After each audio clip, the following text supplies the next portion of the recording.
I'm Eleanor Wachtel, and I'm speaking with Canisia Lubrin about her winning book, The Disgraphist. Congratulations. Thank you so much. You grew up in Saint Lucia and you incorporate Creole in your book, The Dysgraphist. And you've talked about what a powerful influence your grandmother was. Can you describe the atmosphere, your earliest experience of hearing her stories? Oh, wow.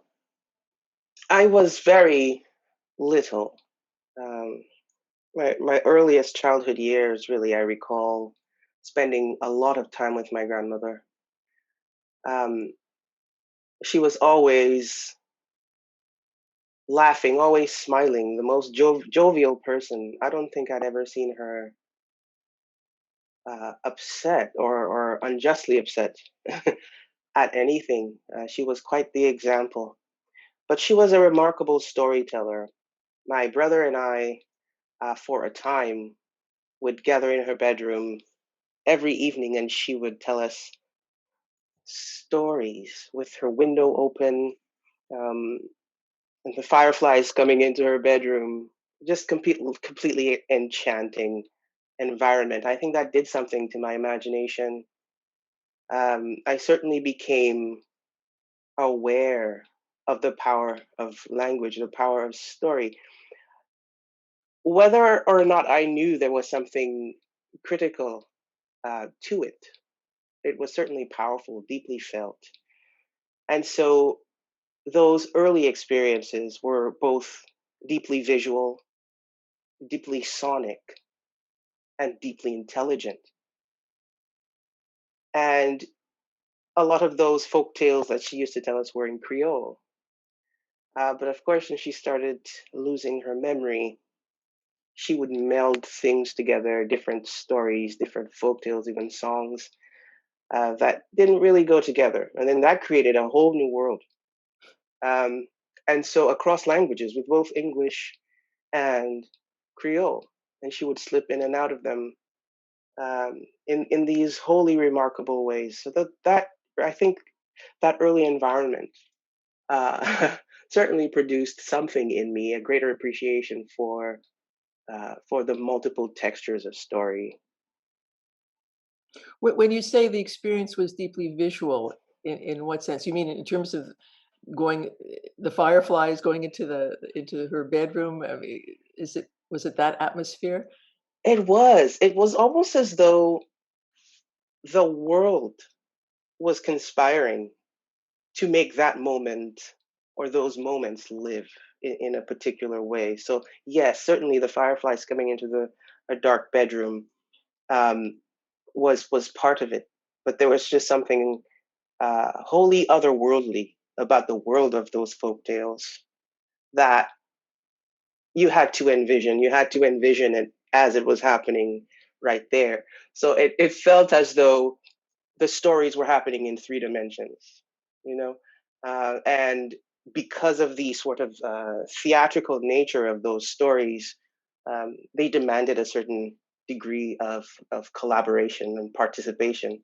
So in the kind of orature of them, we would have to respond in certain ways. Some call and answer things would happen, and the very deeply familiar parts of the story that sort of acted like a chorus almost.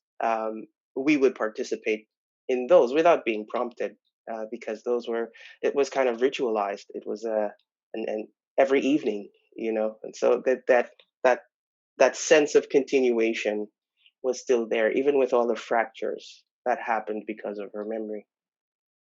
You said you were sometimes creeped out by it, Oh yeah. yeah? Oh, absolutely. I mean, the folktales are terrifying because they're they're things that are meant to teach children lessons, moral lessons, about what it is to be a human, what it is to relate or to be in relation. Like some of the stories, for example, um, the one about the bolom, which is a child that is born into the world with their feet backwards, um, and then they get sort of stolen off into the woods. um, there's always a kind of moral attached to that. Beware of this danger or that danger, or the story with the three brothers who each were in their own selfish worlds. The one on the papaya tree who didn't want to share the papaya and just sat up there and ate all the papaya while his siblings were begging for some fruit. He ate until his stomach exploded, basically.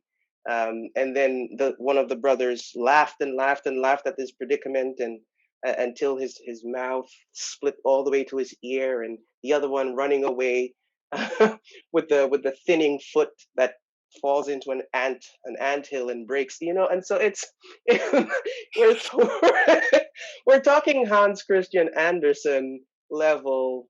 Grimm um brothers and yeah, absolutely. And so it's the that sort of terror, this beware of the world, and be a good decent person, or else, that is part fable, part parable, part song.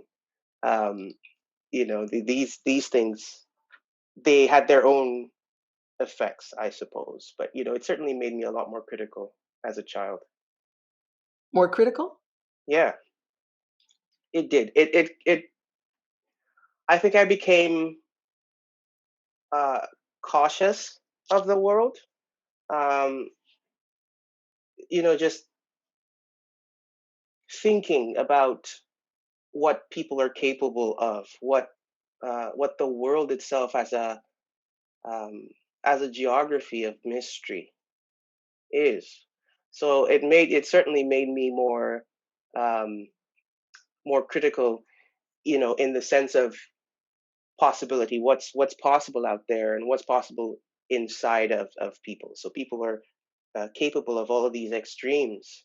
um, and what are the ways that one can be capacious in that? You think you need a certain degree of criticality, um, and the imagination sort of plays a crucial role in that.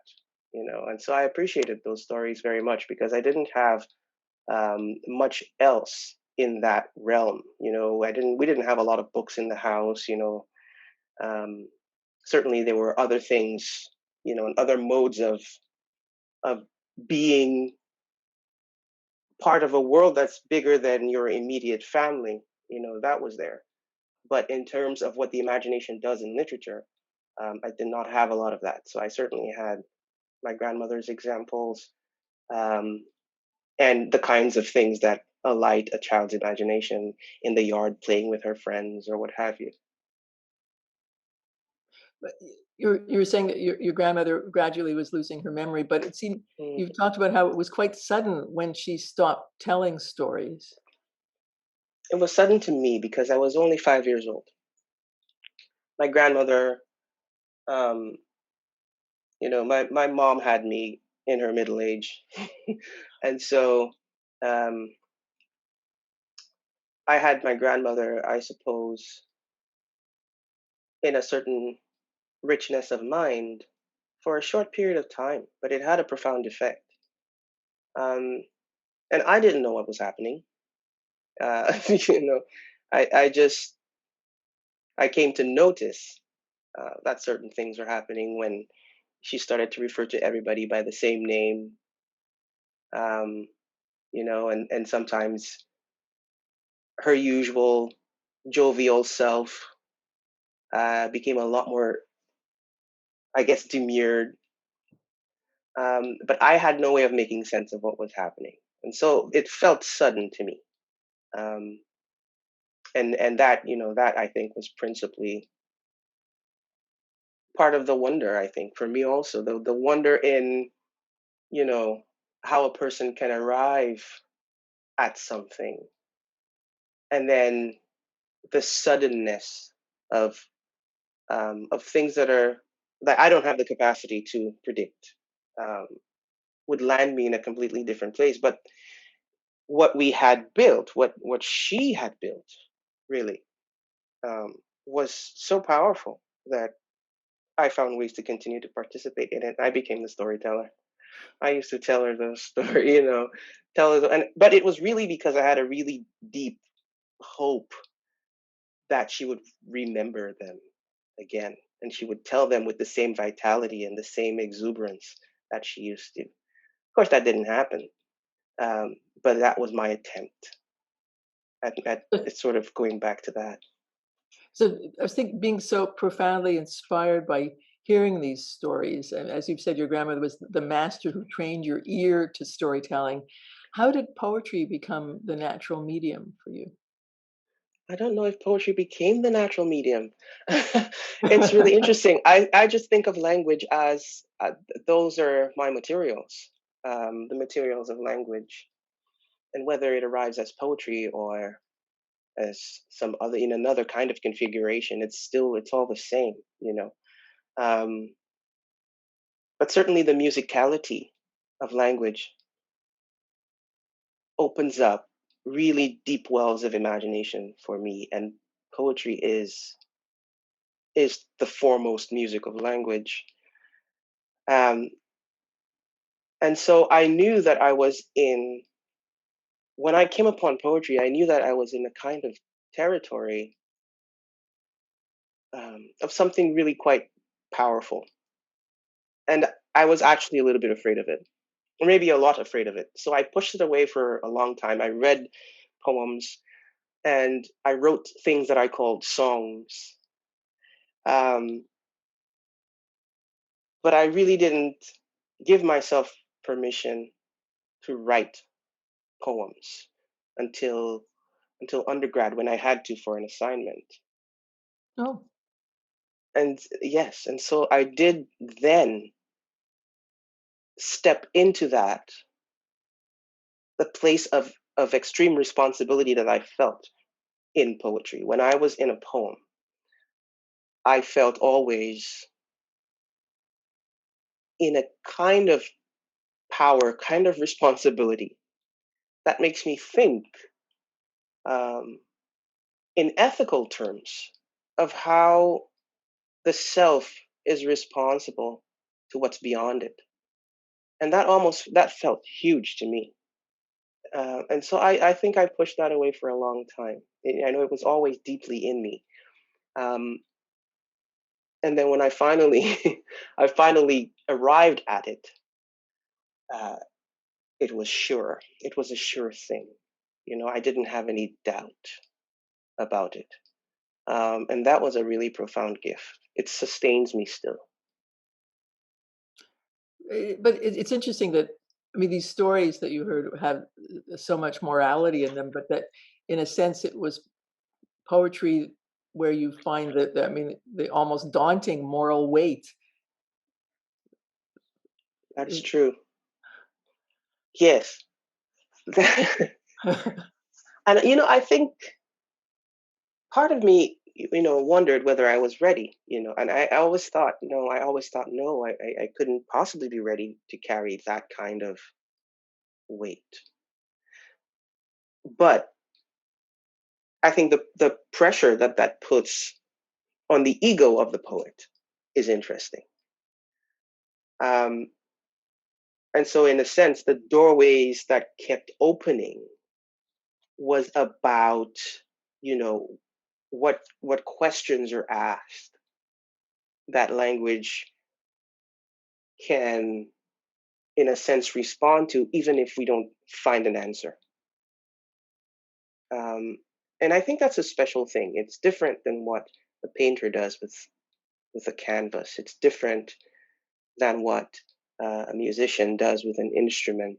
When language opens up,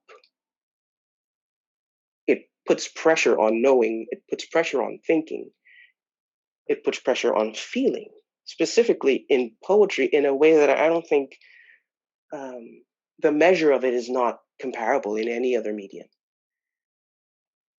And because of these multiple doors opening at the same time, the simultaneity of what's happening on the surface of language, meaning, syntax, grammar, and what's at the depths, at the very depths, which we can probably call something happening beyond the language itself. Uh, I think that was probably what was so frightening for me. It's how do I handle that? How do I, as a being, as a person, manage that capaciousness? you know. And so I think that's the central question for me every time I approach the page with poetry, how to manage that and to arrive at something true. Your book length poem, The Dysgraphist, initially seems to be set up as a play with 7 acts, a dramatis personae, a prologue, and epilogue. In a sense, you're anticipating this question because you already invoked the kind of polyphonic idea, but why this structure? Um, on the one hand, it simply occurred to me at a certain point in crafting the poem. Conceptually, using the structure of theater, which I think poetry and theater are probably two of the uh, most ancient relatives in literature.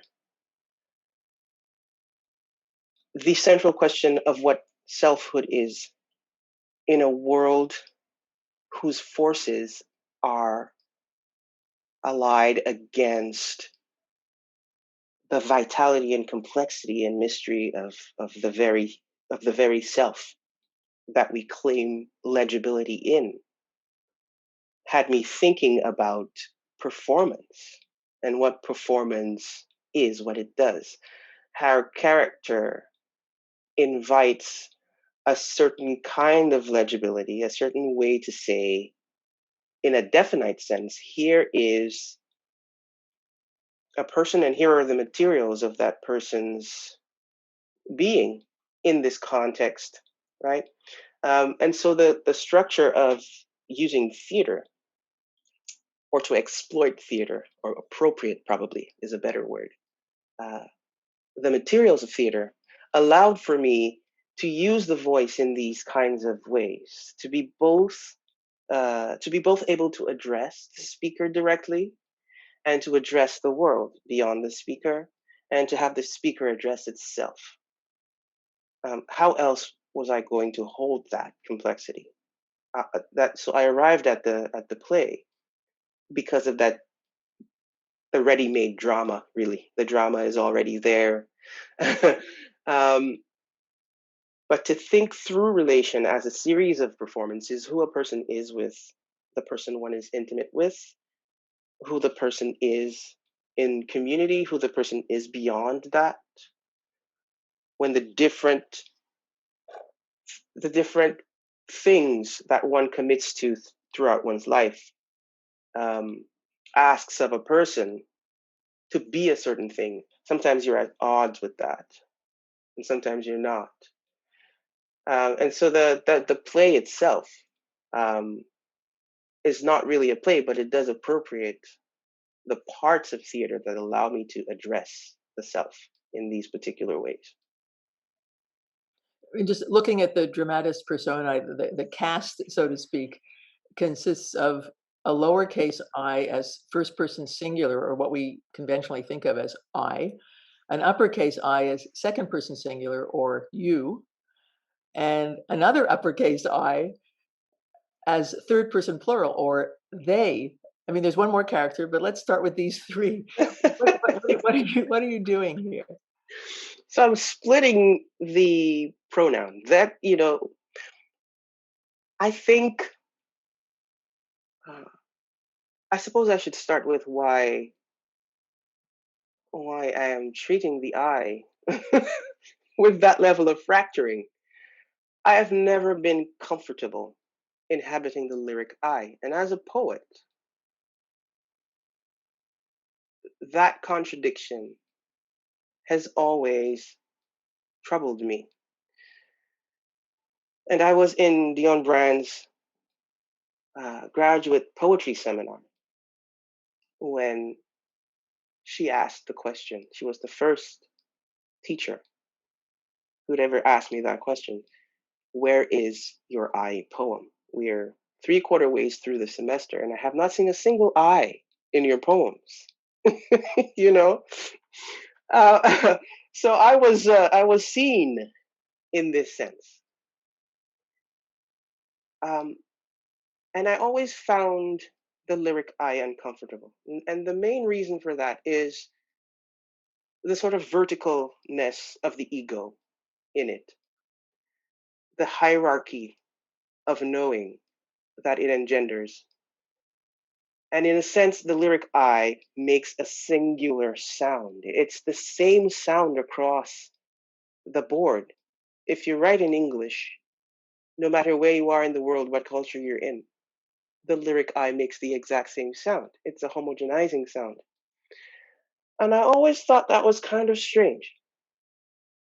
So I put myself under the microscope, so to speak, based on Dionne Brand's prompt, Where is Your I poem? And I decided, on the one hand, the terrible forces of the universal, uh, these things do have deleterious effects. They do. They have that effect in the self as well as in the world. One is demanded into a universal legibility, and we see it replicated everywhere. But on the other hand, how does one exist as an individual in a kind of capacious richness of relation? To be an individual and still be concerned with what is beyond the ego. And that is where I ended up with the I. So I decided, if I flip the perspectives in these three major ways, and if the I really, that we've given so much authority to in literature, if it does have that power, what can it teach me about why I am so uncomfortable speaking in the lyric register of the I? And that is where I ended up with the first person singular in relation to I as the second person, and then I as the third person address. Because in every single one of the pronouns, there's an I. There's a voice speaking, and therefore, if I is doing this work, it's also the most protean. Mm. So if I don't say I can say I and say you. I can say I and say they. I can say I and say we, because there's always an I in it. And that was my way of giving myself a little bit of distance from the I, so that I can go closer to it Mm. somehow. Yes. Yeah. The other character is named Jejune, the voice. Tell me about Jejune. Yeah, Jejun probably best exemplifies that sort of Caribbean polyvocality which is in me. Jejun is who gathers all of the eyes.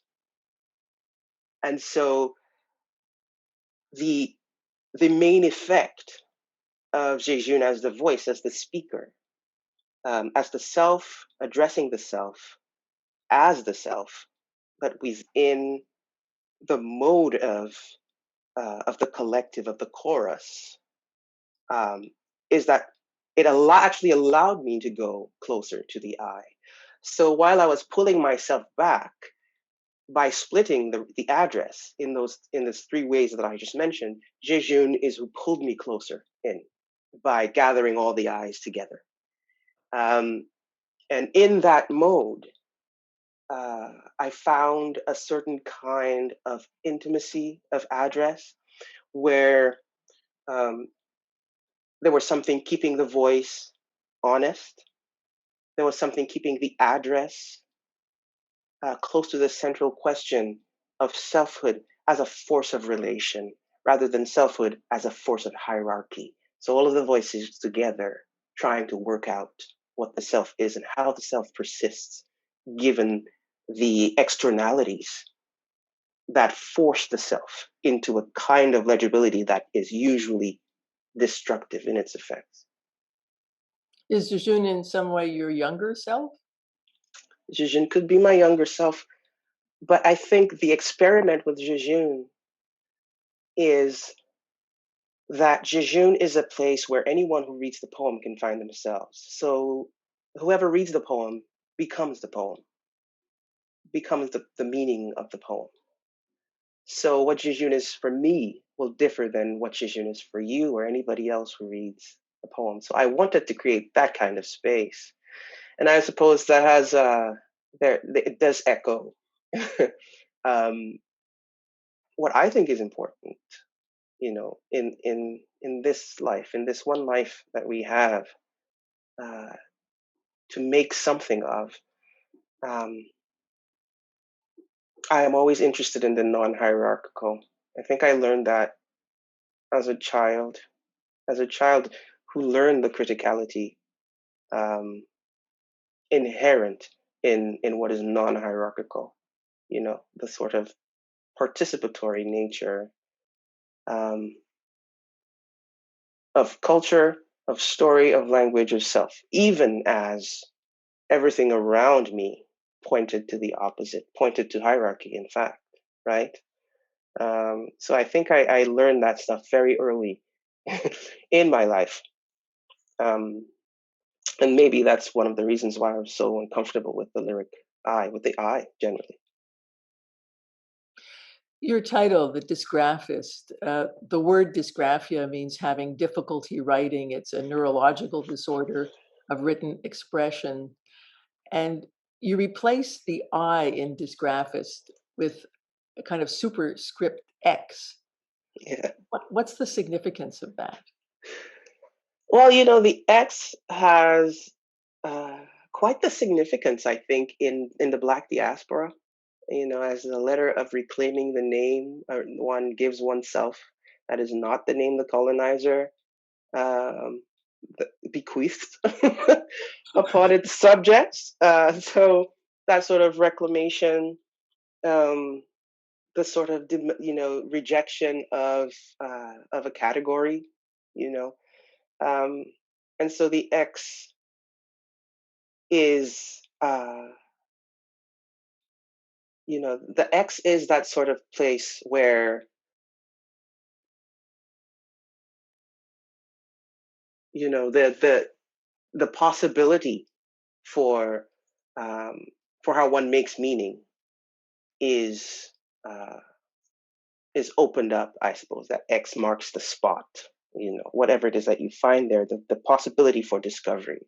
If you can think of it in cartographical terms as well, it marks a certain location.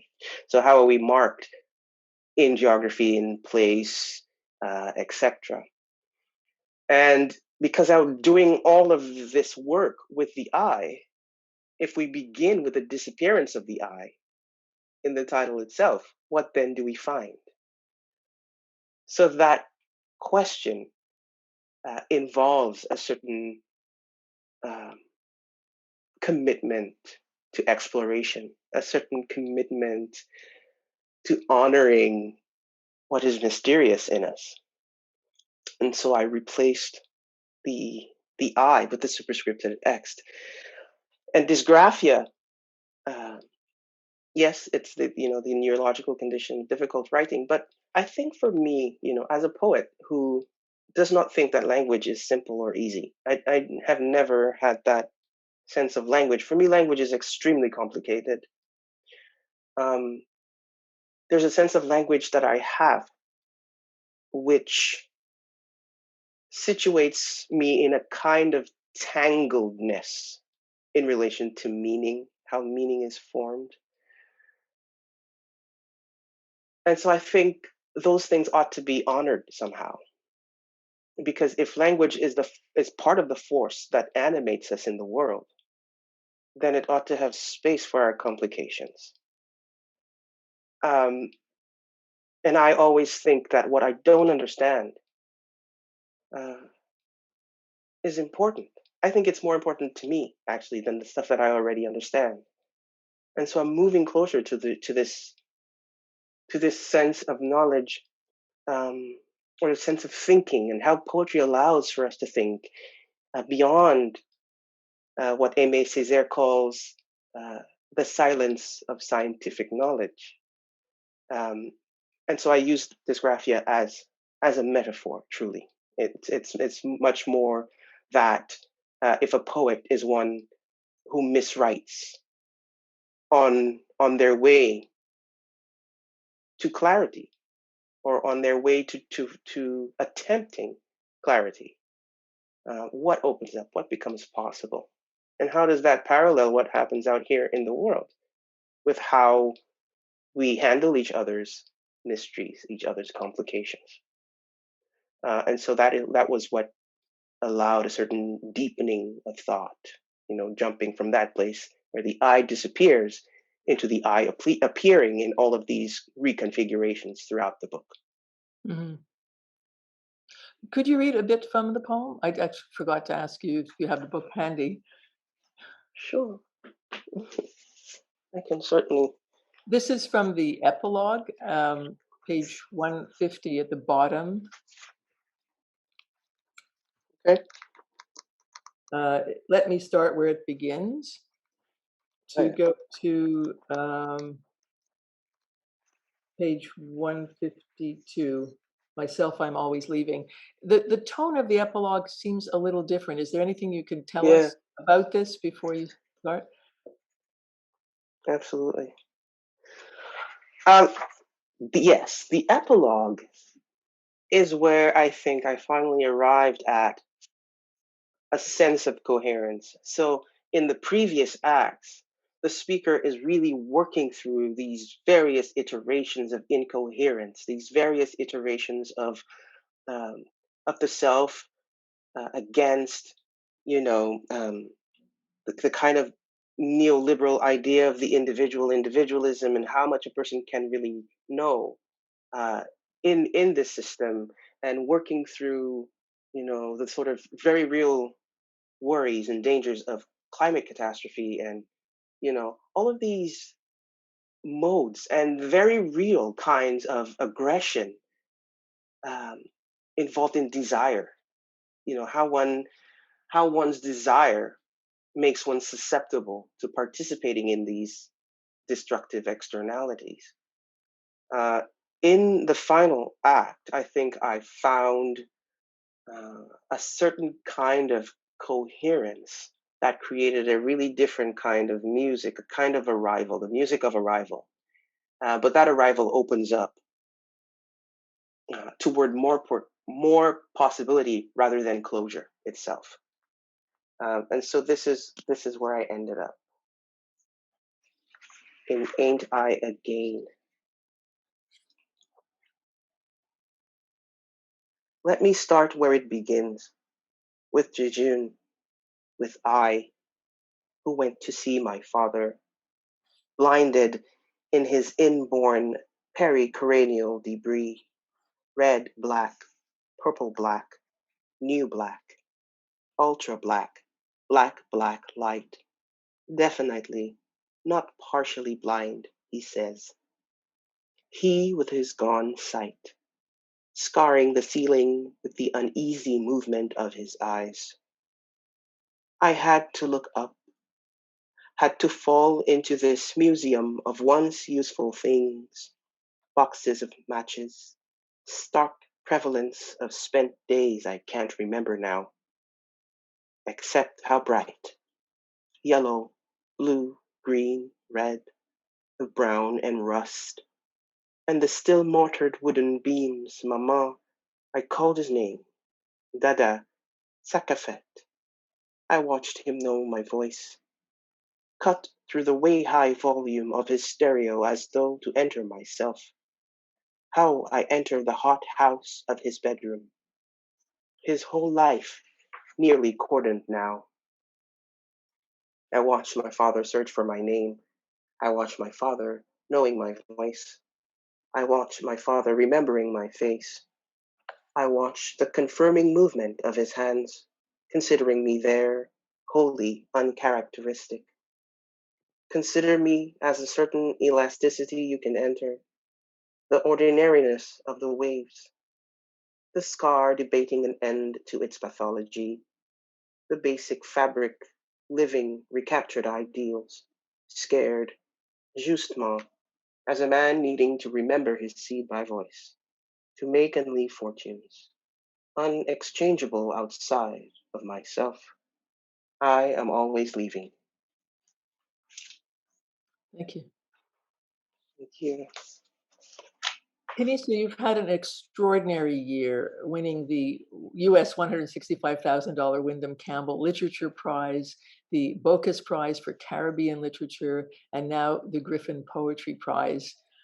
I won't ask how does it feel because I'm sure it feels pretty great.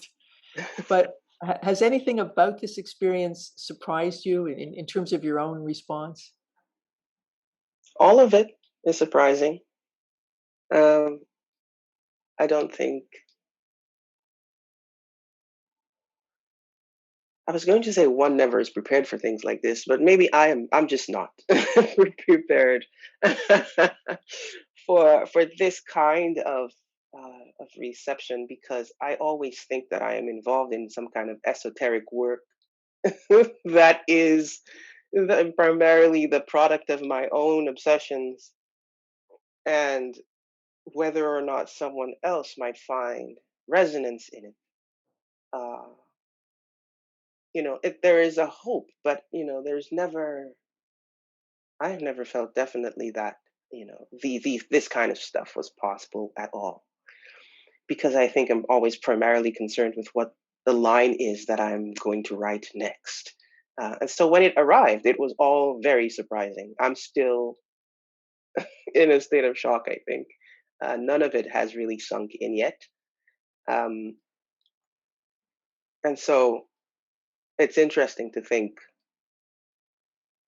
what has resonated truly. I don't know, to be honest.